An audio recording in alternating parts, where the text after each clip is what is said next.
Star Player TV, and I've got Eric Baldwin here in the studio. Thanks so much for coming. No problem. Thanks for having me.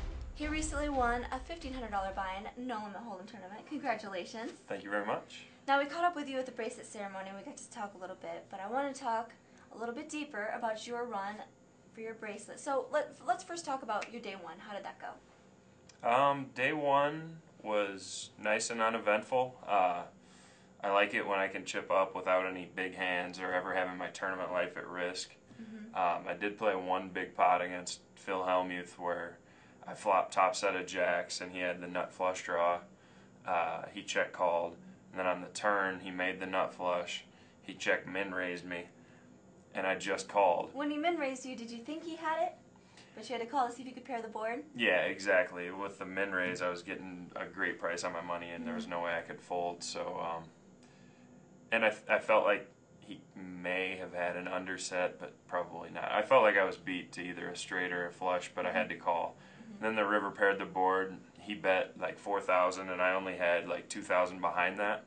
So I moved all in, and he was forced to call, and then the fireworks started, and it was pretty entertaining. Did he call you a donkey or anything like that?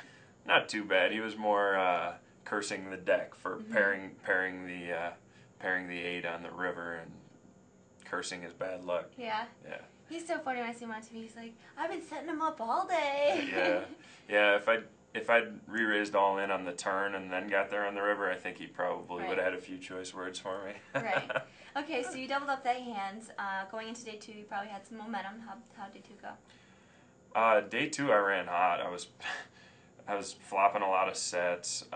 At the end of day one, I flopped top set over middle set and won a big pot. And then at the end of day two, I I did the same thing and turned quads, and the guy had middle set, which turned into a boat, and I won a big pot there. So I mean, I ran hot over the tournament, made some big hands. But yeah, again, the one time I was all in for my tournament life on day two was jacks against king jack, blind versus blind, and a king flopped, so I was dead to one out. So after that hit on the river, I was like, hey, you know, maybe I should go ahead and win this if I'm going to be hitting that jack on the river. So nice. Okay, so how were you and chips going into the final table? Going into the final table, I was second in chips. Jonas Clausen was the chip leader. We had not been at the same table the entire tournament coming into the final table, but I knew that he was good and aggressive, and I looked up his online stats, so I had a little bit of an idea how he played. But where was he to you on the table? He was in the 2 seat, and I was in the 6 seat. Okay. So pretty much straight across. Now, how did the final table go for you?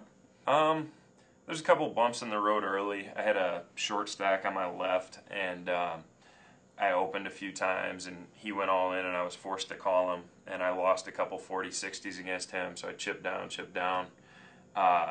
But then I got a cooler hand where Stephen Bradbury, I believe his name was, raised under the gun like 5 times the big blind, and I was in the big blind with kings. So I went all in, and he called me with queens, and I held up.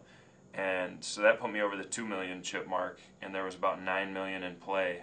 And from then on, it was pretty smooth sailing, actually. I was able to pick up chips without showdown, make some hands, get some value bets paid off, and then when we got three-handed, it was a good time.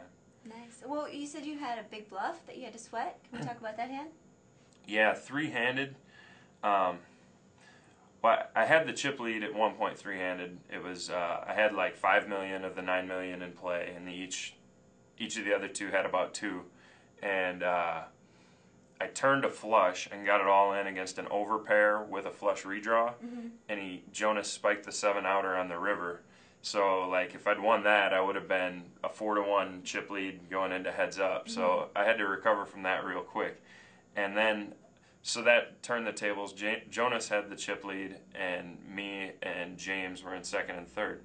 James raised the small blind, and he'd been doing so often, and I was in the big blind with ace-5 offsuit.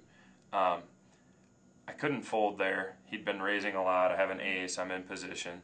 I didn't want to raise because the way the stack sizes were, he could have re-raised all in with a lot of hands, and I don't really like calling off with Right. ace-5 there. So I elected to call.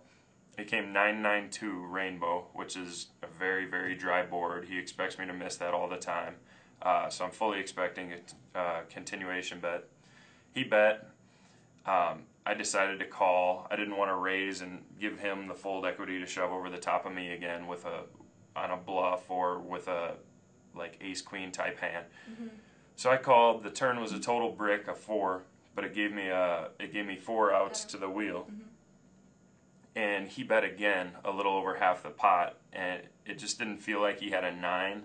I feel like he might have checked one of the 2 streets with a 9, and also his bet sizing was a little big. So I felt like I could push him off a lot of small pairs and bigger aces. And so I went all in, and he went into the tank for like 10 minutes. It seemed like about 30, and finally laid it down. And we went out with him later, actually, and he swears he had 2 queens. So wow, that was a real pivotal hand right there. Gave me the chip lead and some momentum going into the rest of 3-handed play. How important was that to keep in mind your stack size when pulling a bluff like that? You know, like on the pre-flop and on the flop, you know, you would have opened yourself up to getting rebluffed. Yeah. So how important was that? It's incredibly important. If I re-raise pre-flop with the intention of folding, if he goes all in over the top of me, I might as well be doing it with 5-2 offsuit. Because the only time you're ever getting called with those stack sizes is if he's slow playing a monster, basically. So you're really taking the value out of a decent hand heads up like ace-5. And then like on the flop, not raising him, same thing. You're just like the bet sizing, you plan it out so you're the one that is going to be able to make the all-in bet with the fold equity and possibly get the other player to lay down a better hand. Wow, that's crazy that he told you later that he had queens. He said he put you on a 9? He didn't really say what he put me on. I mean, I guess he could put me on 4s, 2s, a 9, or slow played aces or kings there. But I don't know. It was that was a big sweat. And bluffing for your tournament life to go on 3rd. That was pretty scary, huh? That was scary, but those guys, the 2 guys I was heads up with, were tremendous players, and I knew it wasn't going to be easy. So I mean, you can't just sit around and wait to make hands. You gotta make some plays, and I was playing to win, and I mean, just. So that gave you confidence moving into heads up play? Yeah, absolutely. We went into heads up about even in chips, and I knew it was going to be a tough battle. Luckily, I was fortunate enough to flop bottom set against Jonas's top 2 pair. I was fully prepared for like a 3 to 5 hour heads up battle, just because nobody was going to give anything away. I was very fortunate to cooler Jonas on a flop, and then he was short, and we basically got it in on. I had 10s and he had ace queen, and my hand held, and that was that. Well, congratulations. Thank you much. What's next for you? I'm going to play the 10K pot limit hold'em today, and on breaks I'm going to sweat my dad, who is on to day 2 of the seniors event. That's awesome. Yeah. That's really cool. Well, good luck to your dad and good luck to you. Thank you much. Christy Arnett with Eric Baldwin for Card Player TV.